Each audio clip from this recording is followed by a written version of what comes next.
Getting a low memory error when launching Counter-Strike 2? Try these quick fixes before reinstalling the game. First, completely close CS2 in Steam, then restart your PC. Once Windows starts again, open Steam and go to your library. Find Counter-Strike 2, right-click it, and select Properties.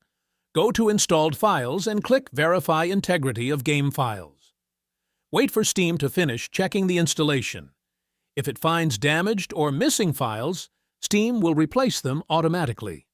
Once the process is finished, launch CS2 again. If you're still getting the low memory error, go back to Properties and check your launch options. Remove any old or unnecessary launch commands you may have added previously. You can also try launching CS2 with the default configuration.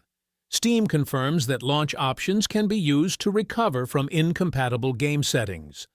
Finally, make sure Windows and your graphics driver are up to date, then restart your computer and try CS2 again.